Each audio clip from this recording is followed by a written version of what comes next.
Hey guys, welcome to the 3 fatal mistakes that cause ideal clients to ignore you and how to get them listening and buying twice as often.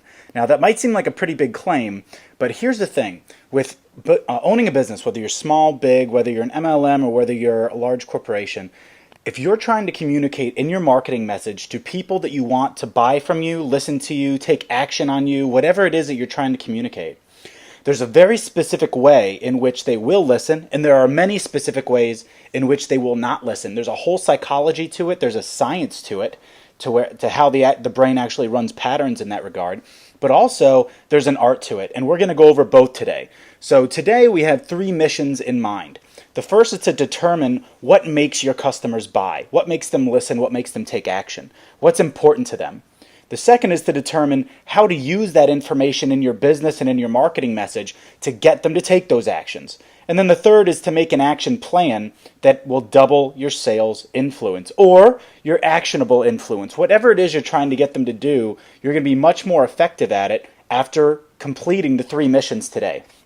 And you may be wondering off the top of your head, what are the 3 mistakes? And I'm going to go into detail on them, but in short, the first is pitching like a desperate, flailing salesperson. And you both know, everybody in this webinar knows exactly what I'm talking about with this, where you are putting information in front of your potential customers like you're really desperate to make a sale, like you really need their money, like you care about nothing more than completing that sale, and the rest of your relationship with them hasn't even been thought through yet. That's what it means to look desperate.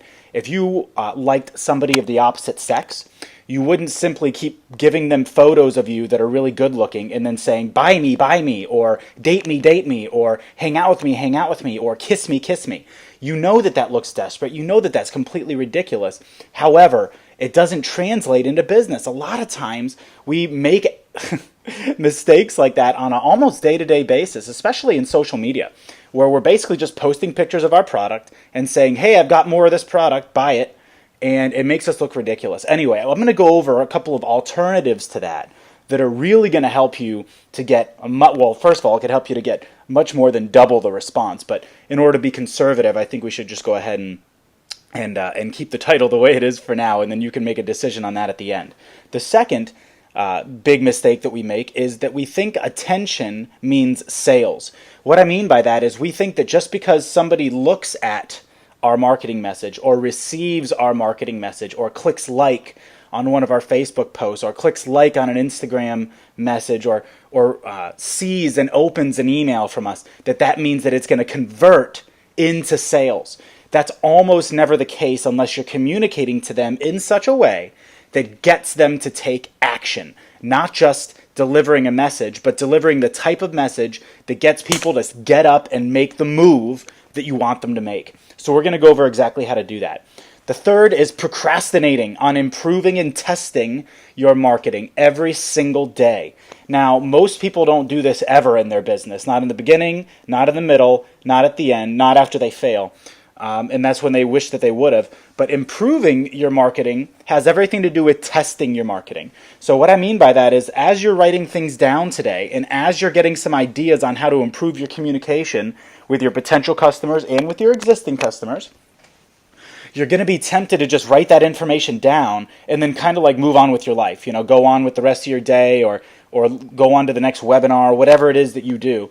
But what I'm going to not just suggest, but what I'm going to really urge you to do is to map out exactly how you're going to test some of your new ideas after today's webinar, and then just run little tests. You don't have to completely change your format of being as a business person. All you have to do is take a couple ideas you like, and then figure out a way to test, and I'm going to teach you how today, figure out a way to test it against what you're currently doing, and when you start to see that the result is 200% better, 3, 4, 5, sometimes 800% more effective than what you've been currently doing, then you're going to feel encouraged to make more changes, and it won't be so scary. It won't be so timid. It won't feel so far away from you, out of your grasp.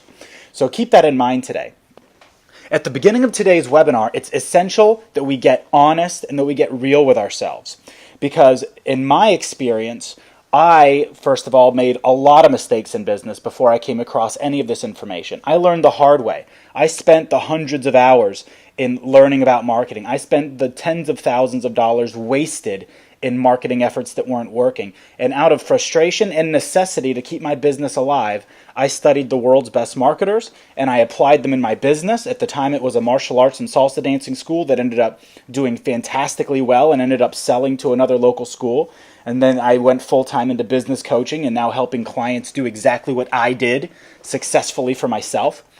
And in the beginning, it was really difficult for me because I wasn't getting real with myself.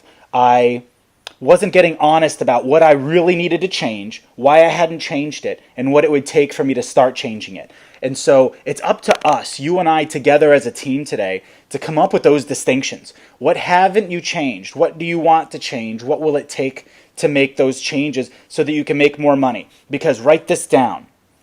If you keep doing what you've always done, you'll get what you've always gotten. If you keep doing what you've always done, you'll get what you've always gotten.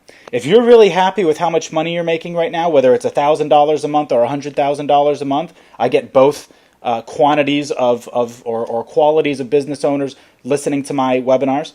If you're happy with it, then don't watch this anyway. Turn it off, go put on the newest episode of The Walking Dead and have yourself some fun. But if you're interested in making progress going forward, then you've got to get honest about these things, guys. And I'm saying that out of love because I honestly respect you for being here. I respect you and honor you for being one of the only types of individuals on the planet that learns because they want to, not just in moments that they have to. Somebody who steps up and doesn't just talk a big game, they actually take action on their needs. So just the fact that you're here, I already have an immense amount of respect for you. It's the reason why you're listening to my voice right now. Because if I didn't respect you right now, trust me, I'd be going off and doing so many other things, coaching and everything else for the people that I do respect. I wouldn't be doing these webinars. So as you go through this, keep in mind a couple of things. How effective you've been at getting potential customers or taking consistent action is directly correlated with how much you're learning and how much action you're taking. As we move together through this material today, I want you to keep in mind that most business owners, they try really hard, but they don't get the result. Working hard does not equal money. Working hard and smart equals money. Working hard just guarantees you're going to be tired. Okay, but it doesn't guarantee that you're going to get what you want. It does create a very important element in that it gives you momentum. But if you're not working hard and smart and following certain strategies, then you're not going to get the result. Second, it's not because you have a bad product and it's not because you are a lame salesperson or a lame business person that you're not succeeding. If you're not at the level you want to be right now, it's not because you have a bad product and it's not because you're a bad person. It's usually because your communication with your potential customers lacks influence. It lacks the ability to make them move, to get them to take the real actions that you need them to take.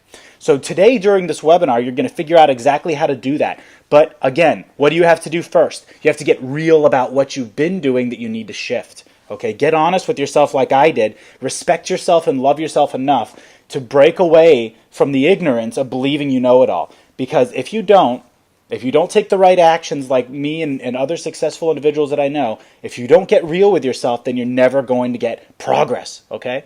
Remember this, and this is something that most individuals don't know, and it's a shame. Your brain doesn't run on simple thoughts, meaning that you're not running everything that your brain does. You don't have to worry about your heartbeat. You don't have to worry about your lungs functioning. You don't have to worry about your circulation. You don't have to worry about if you want to stand up, you don't have to think about every little motor movement. You just decide what you want, and then your brain runs a pattern. It does it for you. We have over 90,000 thoughts in a day. If we were to actually address each one of those thoughts, we would literally go insane. We would become crazy people. So your brain instead runs patterns. We call them habits, but that your brain runs little micro patterns. It gets used to doing a thing a certain way, and then it just runs that pattern from then on so that you don't have to think about it anymore. Now, these habits can be a good thing. Like, for example, when you're sleeping, you don't suffocate because you keep breathing. They could be a good thing in that when I want to say a thing to you right now over the phone or in this webinar, I don't have to think about each word. I just, in general, have an idea of what I want to say, and then my brain runs a language pattern. But it could also be a bad thing. If we have a bad habit or if we have something that's keeping us from making money, the brain runs that pattern also. If we have something that an excuse that we make where we don't make something a should, okay, or I'm sorry, where we do make something a should instead of a must, where we're not really stepping up to the plate, your brain will run that pattern every day as well.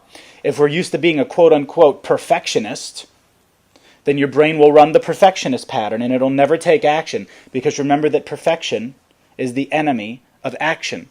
It does not have to be perfect, but if you try to be perfect then you don't do anything. Your brain will run that pattern.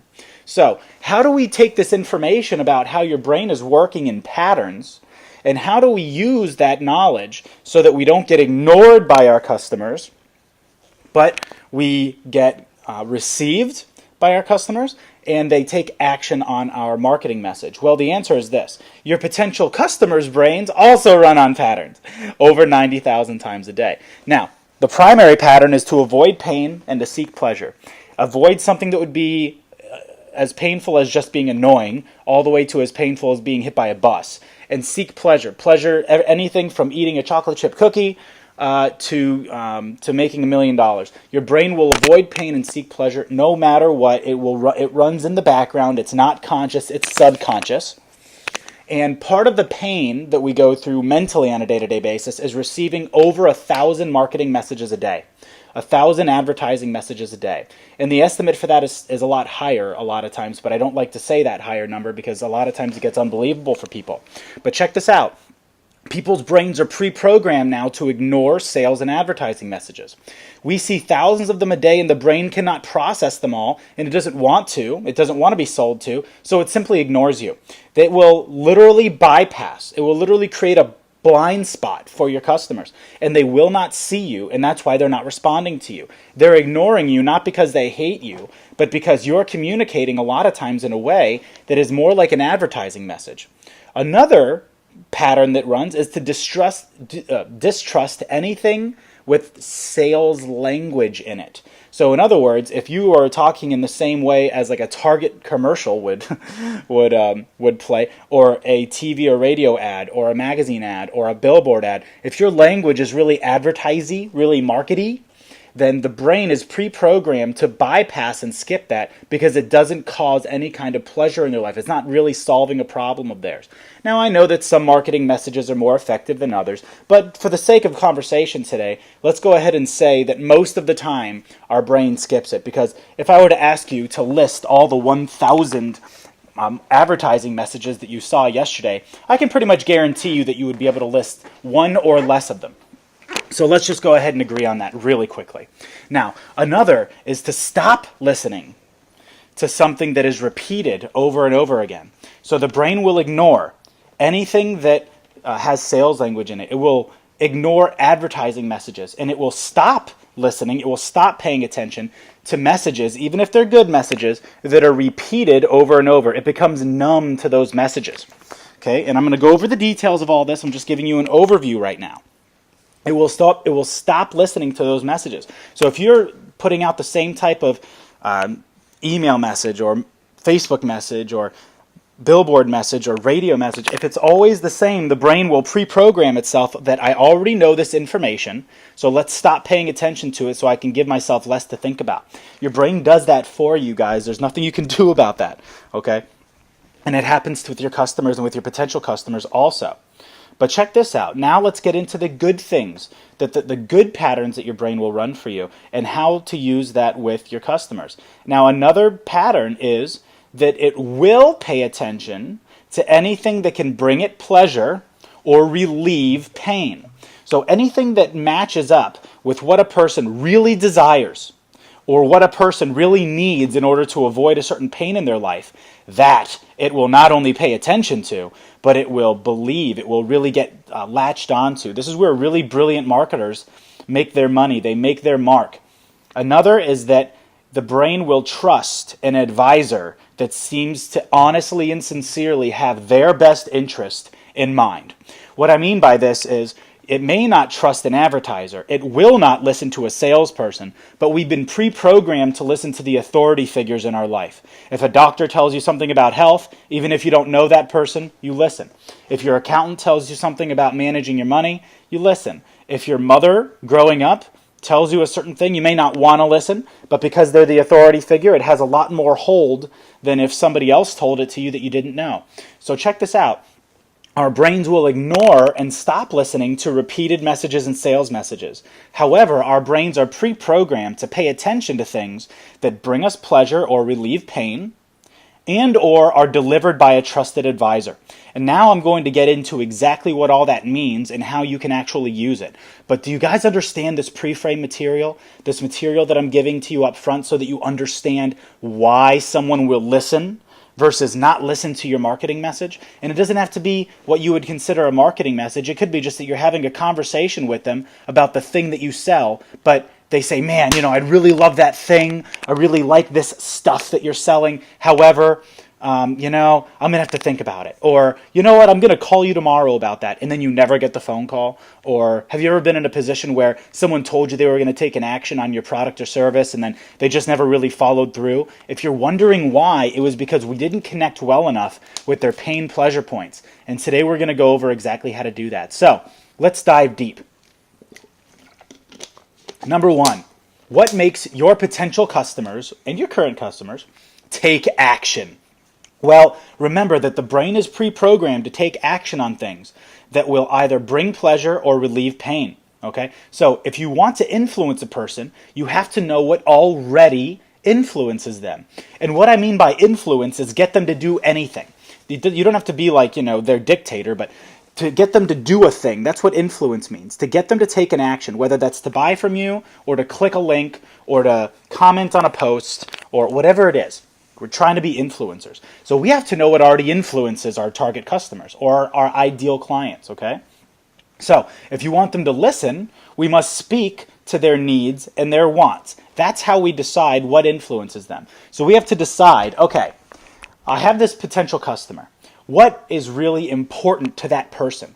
What brings them an immense amount of pain that I could solve? Or what would bring them great pleasure in their life that I could deliver?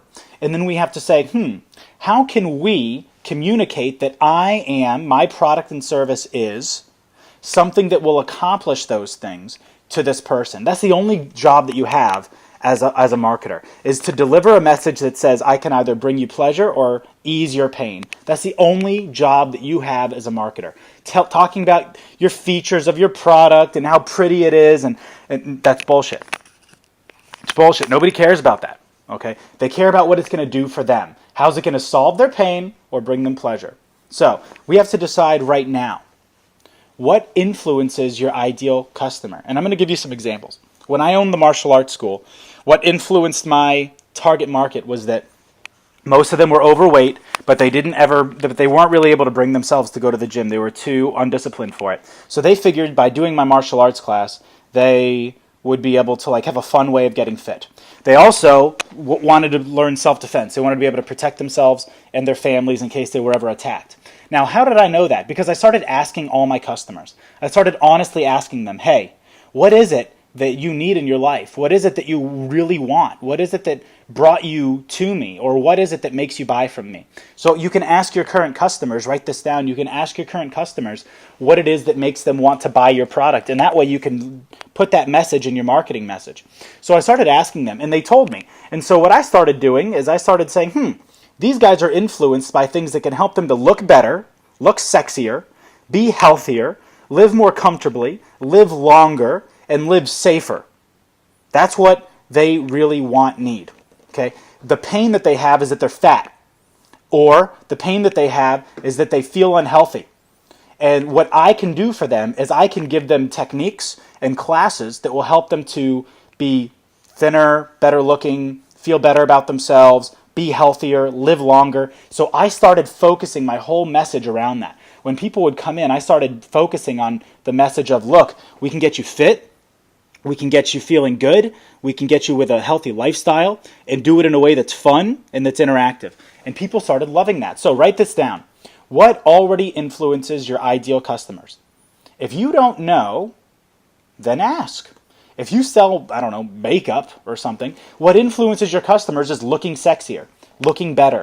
Or what might influence them is not having to take as long to put the makeup on, or not having to reapply it so much, or having it situated in a way that doesn't make them look like a clown because maybe they don't know how to do makeup and you're going to deliver some lessons. I don't know. I know that's a really rudimentary example, but I'm just trying to give you guys random ideas so that you can start to write this down. Okay, so write down what currently influences your customers. Now, what pain do they experience, and how can you solve that pain? For me, the pain was they have to look at themselves in the mirror every day and say, man, I don't look the way I want to look. Or they had to walk through life thinking, man, I don't feel as healthy as I want to feel. I've got no energy. I feel sluggish. I feel heavy. I feel like I'm going to have a heart attack.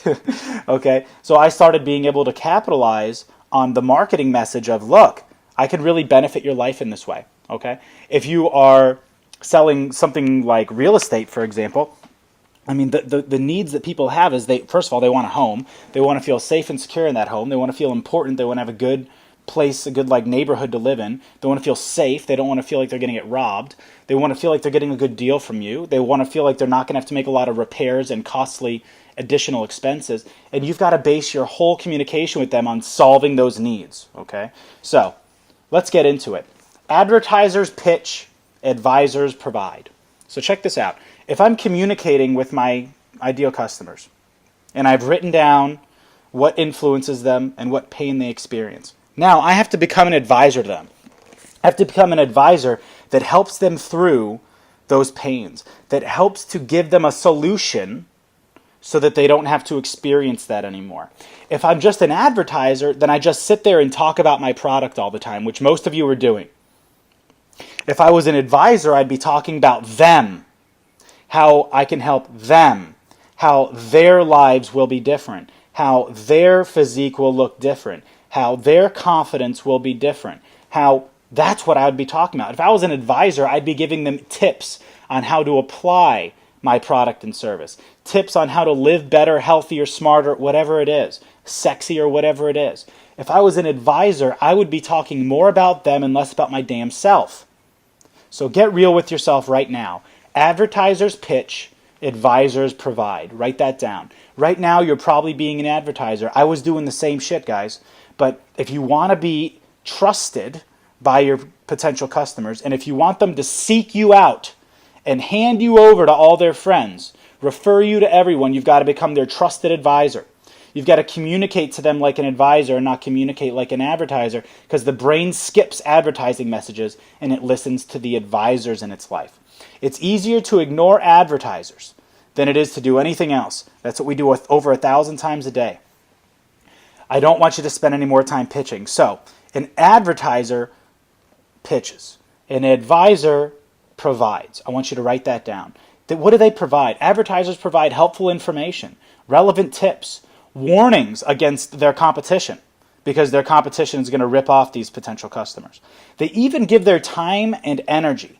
They don't just make random sales claims no, they don't just put up pretty pictures. No, they tell them something useful. And I'm going to use rudimentary examples, so bear with me. If you sell makeup and you're just posting an image of your makeup and saying, hey, buy my makeup because I've got new makeup in and it's really pretty.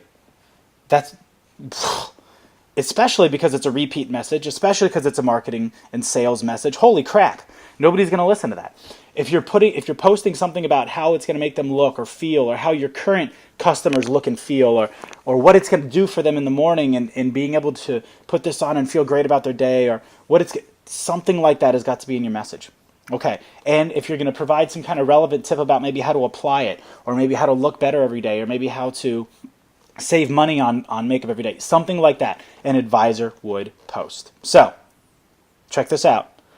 Write down, are you being an advisor or are you being an advertising/salesperson? If the honest answer is an advertising/salesperson, that's okay. But now I need you to write down, how can you better take on the role of an advisor? What could you do? Little changes, 2-millimeter changes. What could you do to switch up your marketing message right now that would make you more of an advisor than an advertiser? I want you to take about 20 seconds right now with your piece of paper and your pen, and I want you to write down a couple of things that are just popping into your head as I'm talking. And I want you to jot them down. What are some of the ways that you're being an advertiser, and how can you better take on the role of a trusted advisor instead? What kind of language changes can you make? What kind of pitch change could you make where you're shifting from doing a sales pitch to more or less pitching tips and useful information? What could you give up front as a value added to them where you're giving to them before you ever ask them to buy? Write it down. And as you're writing, I'm going to tell you this because I think this is going to make a big difference. Keep writing. If you're not giving them something before you ask them to buy, then you're a salesperson. If you're not giving them something, whether it's information, tips, tricks, trade secrets, or whether it's a product or a sample of a product or service, if you're not giving before you ask to receive, then you're a salesperson. If you're giving first a sample, if you're giving information, if you're giving useful value up front, if you're giving first and then asking them to buy from you later, then you're probably an advisor. If you don't give first, you're just a salesperson. If you could write anything else down right now, it would be, what could I start giving up front? What could I start offering up front? Is it little videos in which I give a 5-minute tips and tricks? Is it a little article? Is it a 5-sentence email that gives them a really useful trade secret or a really useful secret that I use for myself when applying this product or service? Is it a sample of a new product or service? What is it that you could give up front? Because if you're not giving anything up front, then you're a what? Then you're just a salesperson. And that's not what an advisor would do. An advisor would look out for your best interest. An advisor would never expect you to buy before he gave you something first. So write that down and make sure that you really take it seriously, because your communication is going to suck until it starts to really and truly and sincerely connect with what they need and truly and sincerely gives to them up front before asking for a damn thing in return. It's going to suck before that happens. So I really want this for you. Write it down. Okay, now let's dive a little bit deeper into how does your business actually solve your potential customers' major pains and problems. And in diving a little bit into this, it's going to give you the exact language that you're going to use. So for example, if I'm selling, let's say, this is a really good one. Let's say that I'm selling like health supplements, okay, like juices and green drinks and protein shakes and meal replacements, stuff like that.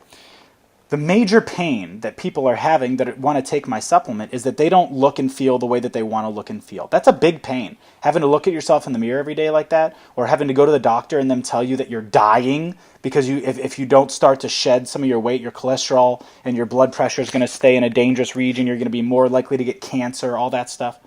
So that's a big pain. But if I don't know exactly what it is that people who buy supplements need and want, then I'm not going to be able to come up with the language to communicate how I can give them what they want.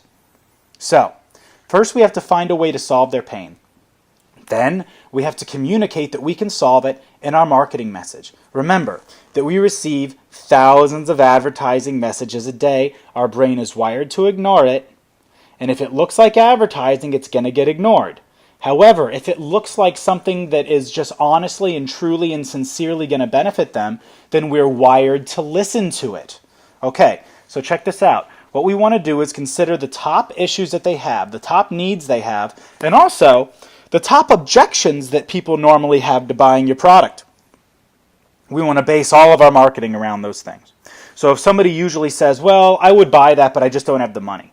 Or, well, I would buy that, but I don't know, I don't have any time to use it.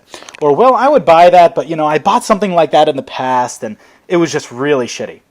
If those are the top objections, and you know that their needs are what their needs are, we've already decided that, then you can base all of your marketing message on doing what we call preemption. Preempting those objections with your language. So for example, let's say that I was selling, and I use makeup as an example because I have an ex-girlfriend that used to sell makeup, and all my examples used to be like that because I used to coach her all the time, okay? So I'm going to use little examples like that sometimes, but bear with me because I'm used to using those examples and I know that they work. Say that I sold makeup, okay? And the big objection that I used to get is, well, I don't know, that sounds kind of expensive. Or, I don't know, I'm saving, or I just don't have money for that this week, but next week I will. Now, if I knew that that was a big objection, and I knew that the people that were buying my makeup really wanted to look sexier, or they really had an issue with the current makeup that they were having because, it was hard to apply, I don't know, something like that, then I might base a email message or a Facebook post in my group to say something along the lines of, how long are you willing to not look the way you want to look? What if tomorrow morning all that changed? How much would it be worth to you? Would it be worth $1,000 to look as sexy as you want to look? Would it be worth $100? Would it be worth $50? What if it was only $25 and I could give it to you? And I could give it to you for free up front as a little sample. If you took it for free as a sample, and then if you didn't like it, you could send it back. But if you liked it and you kept it, then I billed you for it 5 days later. Would that be fair? Would that make it risk-free for you? What if my message to them guys that are listening to this, and girls that are listening to this, was something that was completely risk-free for them, that I could give to them up front and then bill them later, or that I could give to them some form of sample of first? If that was the case, would it preempt all of their price issues? Would it preempt the issue of them just being lazy and not taking action? Of course, the answer is yes. So, write this down. Write down, what statements can I make that would preempt their big issues, their big needs, and their big objections? What could I say to them that would basically oust all of the excuses? What do I normally say as a retort to those objections that I could say up front in the marketing message? So that by the time they think of the objection, I've already solved it. What could we do? Write it down right now. Good, and then right along those lines as you're writing, keep in mind to also write down, how can you solve the pain points of the potential customer specifically? So the specific pain points that they're experiencing on a day-to-day basis that drive them towards you to begin with, how can you solve the pain points so that you can base all of your writing on you being a solutions expert, you being an advisor to them from now on? Very good. And of course, we've already asked this, but I'm gonna say it again. How can you be an advisor and not an advertiser? And that just sounds like a really cool rhyme. But how can you be an advisor and not an advertiser? I want you to write it like in soap on your mirror in your bathroom. I'm an advisor, not an advertiser. If you fail to do this, you will fail to make significant money. Guaranteed. Okay? So keep this in mind. Now, what mediums are you currently using to communicate? So break from that for a second. Take a deep breath. Sit back in your chair for a second. I want you to look up at the ceiling and up to your left. And I want you to ask yourself, what mediums am I currently using to communicate? Am I using social media, email? Am I hosting events? Am I advertising in a magazine or a newspaper? Am I doing a radio ad? Am I doing billboards? Am I using joint venture partners to promote for me? What are you currently using to advertise? Okay, ask yourself that. I want you to write down a few of them. And when you advertise on those mediums or when you market in those mediums, are you actually communicating with them? Like, are you getting a conversation going with them as an advisor? Are you asking questions, getting answers? Are you having a discussion about what it is that they want and need from you? Or are you just pitching them? Are you just saying, I've got product, come buy it? Or got a new thingy, check it out. If you're interested, email me. Which of those two things are you doing? Be honest. Now, in which way? I want you to write down each of the marketing mediums that you're using. Now, I want you to write down under each one, so like write Facebook, write Twitter, write email, write TV ads, whatever it is that you're doing. And then under each one, I want you to write down one or two things, one or two ways that you can connect with their needs in your marketing message. And keep in mind that each medium that you use, you've got to communicate the same message. You can't communicate one message on Facebook and then another message in email and then another message in radio. You can't do that. It's got to be strategic. It's got to be all of them are together. So write down a way that you could shift your communication in each of these marketing mediums that would honestly and sincerely communicate with your potential customer along the lines of their pain and pleasure, not just pitching your product. Write down a couple for each one really quickly. And as you do, I'm going to continue to give you a couple of tips. Ready, go.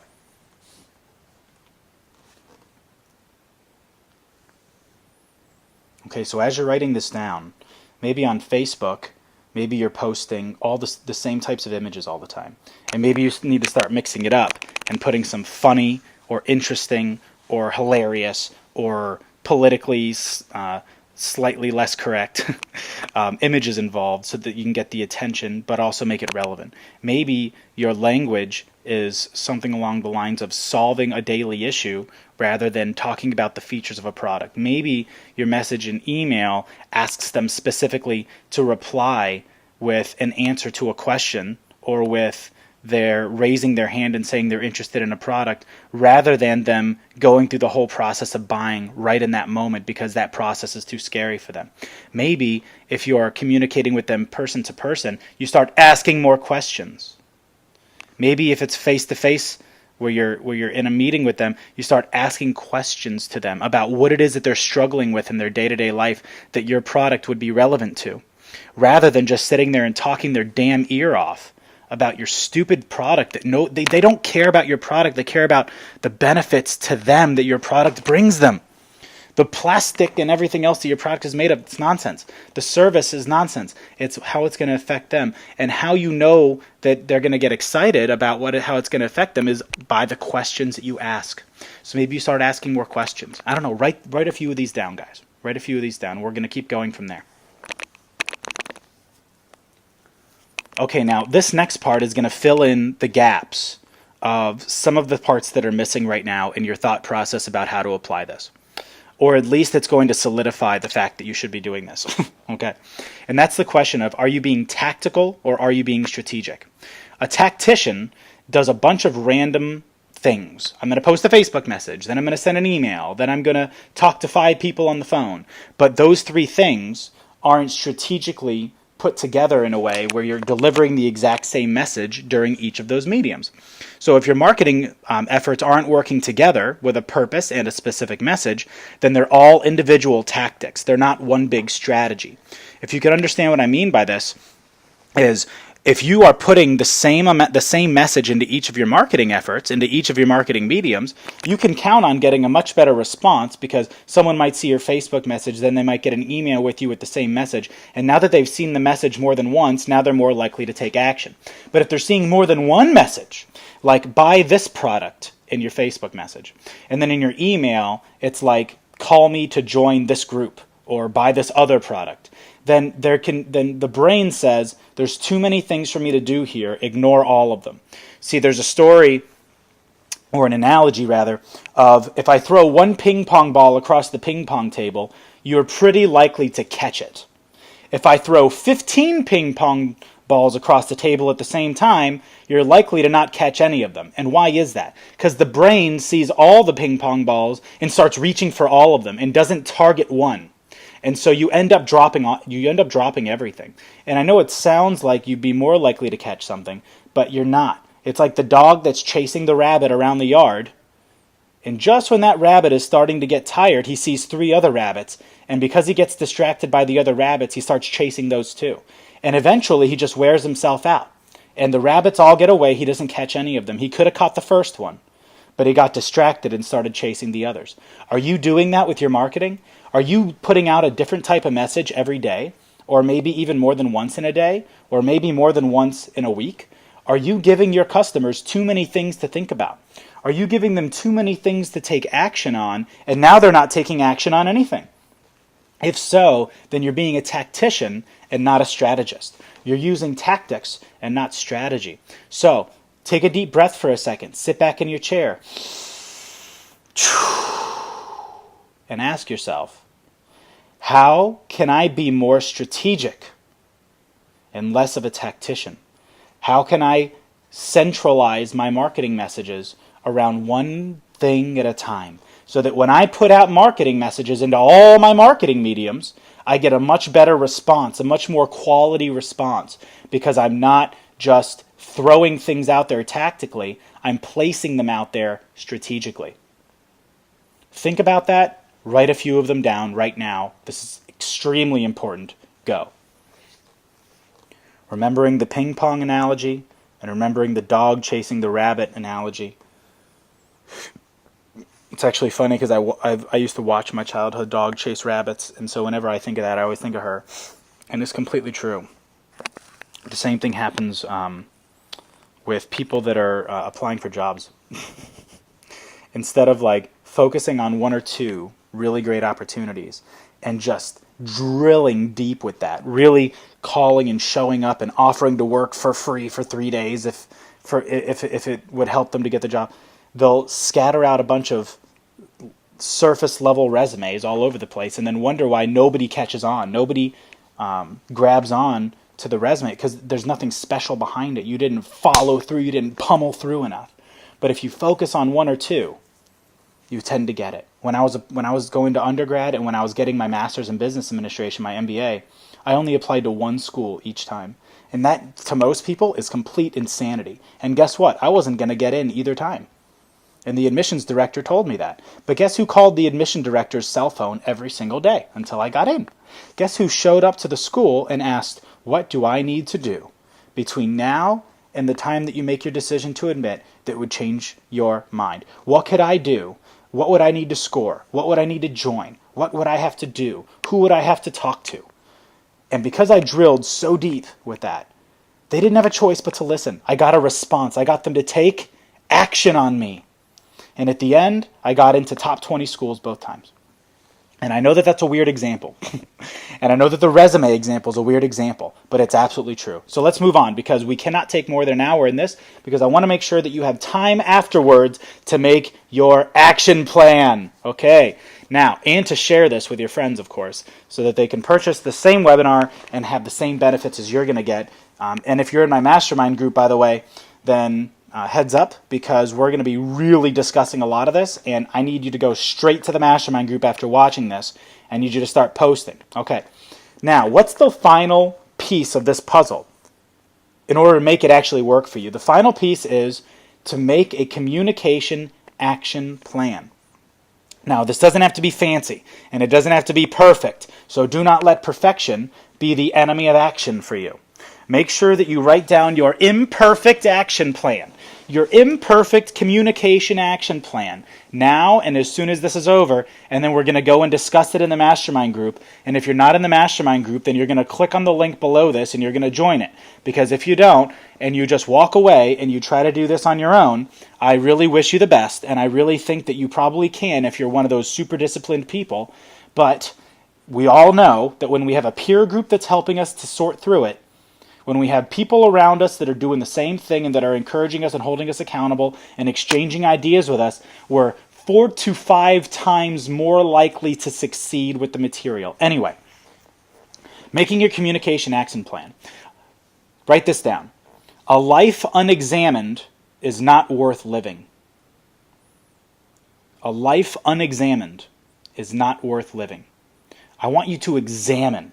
Well, I want you to examine every area of your life, but for now, I want you to examine your communication with your potential and your current clients.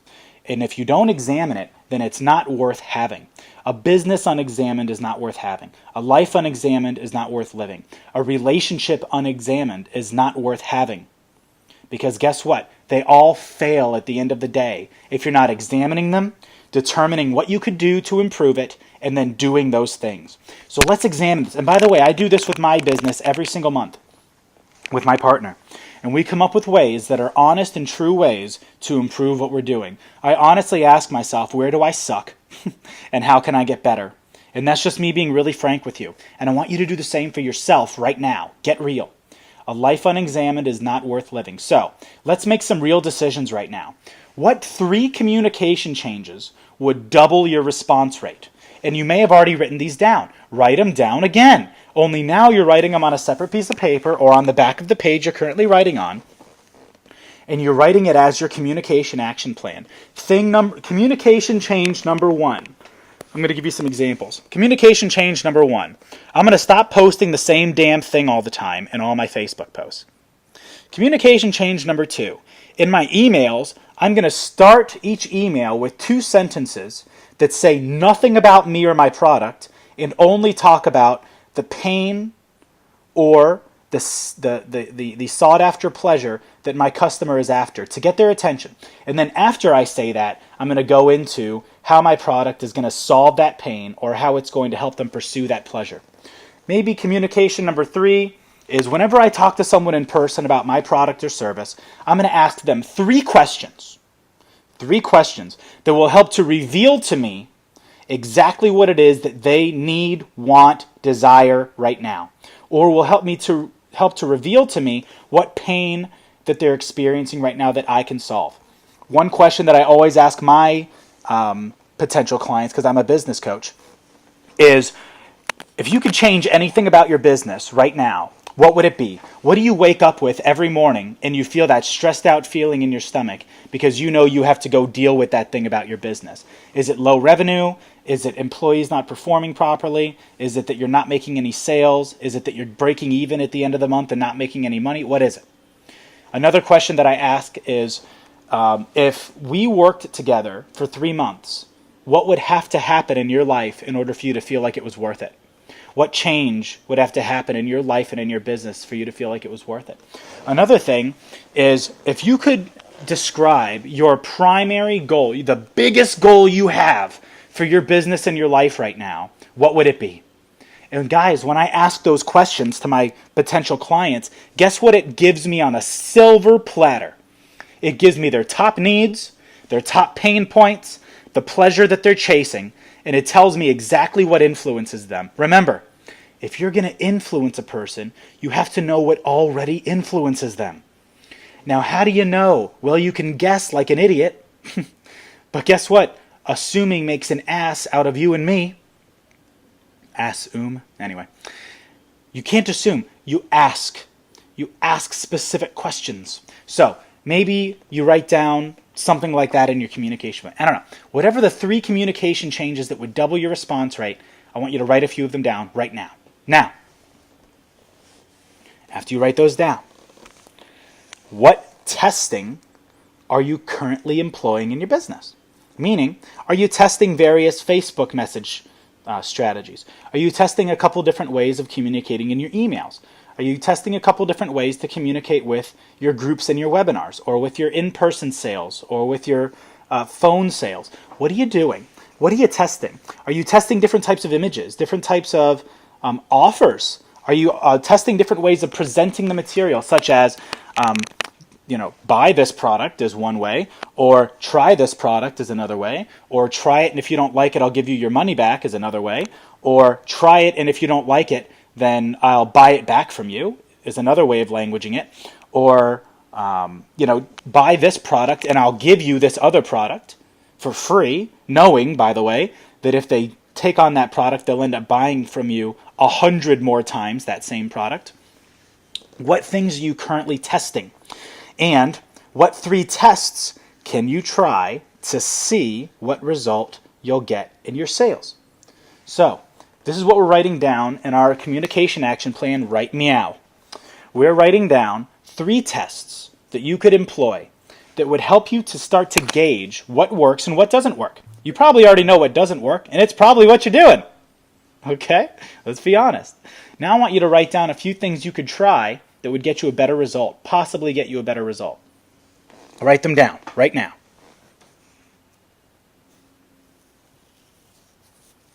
Maybe you're going to test different images. Maybe you're going to test different introductory statements in your marketing message where you talk about them and what they need and how your product relates to it. And then you talk about your product. Maybe you offer a little contest, or maybe you test offering a free trial, or maybe you test a money-back guarantee, or maybe you test something. Write down a couple of them that are ideas that you're having right now.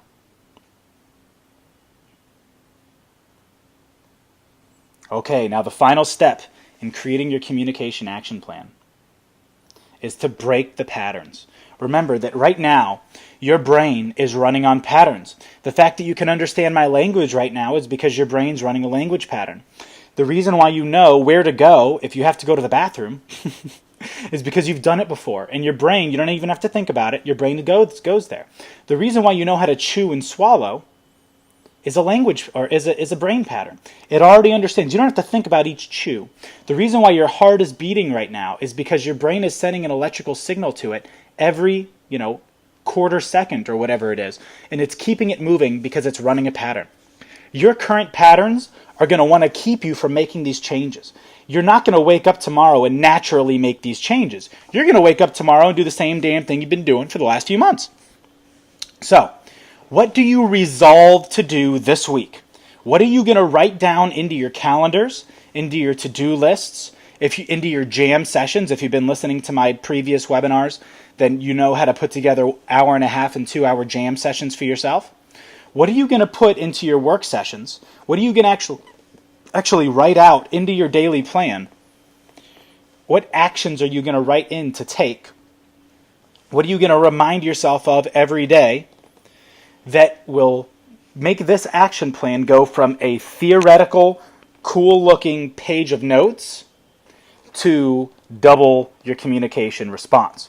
What are you resolving to do this week to transform your patterns of communication into patterns of getting results? What do you resolve to do? Are you going to write a list and then read it every morning? Are you going to write an email to yourself and send it to yourself at night so that in the morning you get that email and it reminds you? Are you going to put it into your Google Calendar? Are you going to put it into your to-do list? Are you going to have your buddy, if you're in the mastermind group, for example, then you have an accountability partner. Are you and your accountability partner going to message each other every single day, clue, and say, hey, what changes have you made today in your communication style that are going to get you a better response? Wink, wink. Talk to your accountability partner after watching this video. If you're in the mastermind group, what are you going to write down into the comments section right now of our exclusive Facebook page so that you could start a conversation about it so you can see what other people are doing? If you couldn't think of 3 tests to try, ask your mastermind friends. That's what we're here for. And guess who else is in the mastermind? Me. So remember, guys, you never post questions that I don't answer. And I know that sounds crazy because it's not like I've got all the time in the world, okay? I'm a pretty busy person. But if there's one thing I love to do, it's coach. And I get obsessed with it. So, if I see a notification from my mastermind group, I almost always take time to answer your questions. So, what questions can you ask me? What questions can you ask your mastermind? What actions can you take yourself? What can you and your buddy do for each other that will help hold each other accountable? Are you going to be one of those people that wakes up every day and shoulds all over themselves, making shoulds out of everything? I really should do this. I really should do that. I really should apply this. Or are you going to be somebody who makes it a must and makes it happen? Are you going to be somebody who does whatever it takes, no matter who they have to talk to, no matter what actions they have to take, to make this work in their life? Especially when you have resources like me. If you're not taking advantage of it, then you're a shoulder. You're just shoulding all over yourselves. You may as well wake up every day and call yourself a little shoulthead. Okay? And that's not what I want for you. I want for you to wake up every day and feel honestly brilliant about what you're doing, even if you're screwing up. Those are the times that you're learning the most, but at least you're taking actions. At least you're not shoulding. You're going out there and you're honestly making the effort. You're making a true and honest effort at this. So, write down what it is that you can do right now. And when you get off of this webinar, I want you to go straight to the Facebook page if you're in the mastermind and start conversing about this. If you're not in the mastermind, I need you to click the link at the bottom of this and I want you to try it out. It has a 100% money back guarantee anyway. And the people in the mastermind will tell you that nobody ever takes the money back guarantee. I've literally never had somebody do it. And the guarantee is this. If you pay me $75 a month to do the mastermind and have everybody together helping you with this, and you can't make quadruple that in your first month, meaning you can't return at least, whatever it was, like $300 in additional income or something like that, then just tell me. And no questions asked, I'll give you your money back. And people always say, well, Jason, people are going to rip you off with this. Well, Jason, people are going to get involved. They're going to take advantage of a month, and then they're going to get your money back. And I agree. There are a couple of little jerks like you out there that are going to do that. But for every jerk like you that might do that, by the way, I don't really think you're going to do that. I'm just talking. But for every one idiot that's going to do that, there's 100 people that I'm going to be able to honestly help and that I'm going to be able to honestly serve that maybe would have been too scared to make that financial commitment if I wouldn't have made this effort. So is it worth it to me? Yes, it's worth it to me financially, but most importantly, it's worth it to me to be able to influence more of you, to be able to help more of you, to be able to serve more of you by giving you a guarantee, even if you end up screwing me. So I hope that my crazy language and my crazy attitude hasn't put you off today. I hope that you took it as passion, and I hope that you understand that at the end of the day, I'm doing this right now because I know you're listening. I feel you there, and I honestly and truly want you to take your business to the next level, not a level up, but for you to be able to double your effectiveness in your communication, double your sales. And I have even a video about how to get 8 times more money out of each hour spent by using high leverage business techniques. I hope you'll look up that webinar. If you're in the mastermind, I hope you'll go back maybe and watch it again or look at your notes again, because all of these things put together, using your daily plans, using your 30, 60, 90 plan. If you don't know that plan yet, you're going to have to look at the other webinar for that. Okay. If you're using your communication plan, if you're using your mastermind group, if you're using these things honestly, guys, there's no reason why you aren't making more money. If you're not making more money, what does it mean? Tell me from our first webinar together. If you're not making more money, it's because it's not a must for you yet. It's a sobering thought. But if you're not making more money yet, it's because you haven't made it a must. You've made more excuses than you've made musts. Okay, guys? You've made it a should. I really should make more money. It would be nice to have more money. But the moment that it becomes a must for you, the moment that you decide, I'm not going to settle for another month of making this amount of money, I'm going to step up. That's when you take all this brilliant information I'm giving you and you actually start using it. You get over your fear of failure, which is what you're probably experiencing, by the way, and you start to have more of a fear of staying stagnant than you do of failing. And you start to use all this information, and you start to apply it, and you start to discuss things with your mastermind. You start to actually step up in the way that you keep promising yourself you're going to. So I challenge you today to make it a must for you. I challenge you today to take this information and not just think about it. Not just say, man, that's really great. I'm gonna sit down at coffee tomorrow and, I'm really gonna write out my plan. I challenge you to step up right now.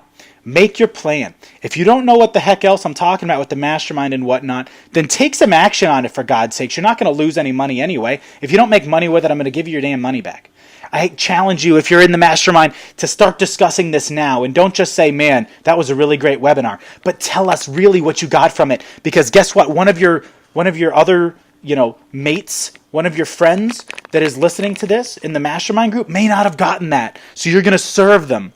You're going to honestly benefit them by sharing your distinctions, by sharing what you got from it. Okay, I hope this hour has been very powerful for you. I know and have all the confidence in the world at the people listening to this. You might not have as much confidence in you as I do, because sometimes we take our past failures and we decide that defines us.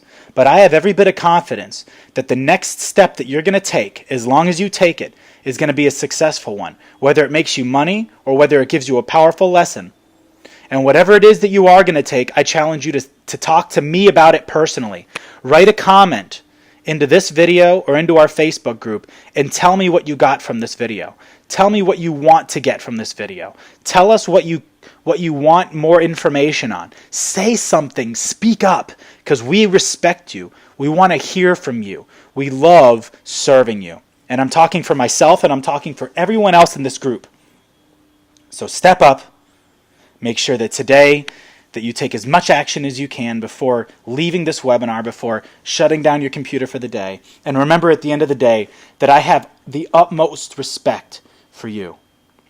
That at the end of the day, you're one of the few people who do versus the many who talk. And that's something that I love about you. I look forward to serving you again and talking to you soon. And in the meantime, I hope that you'll continue to work hard, play hard, and that you'll continue to serve in the same way that we do. Good luck in your business, and I'll see you next time. Goodbye.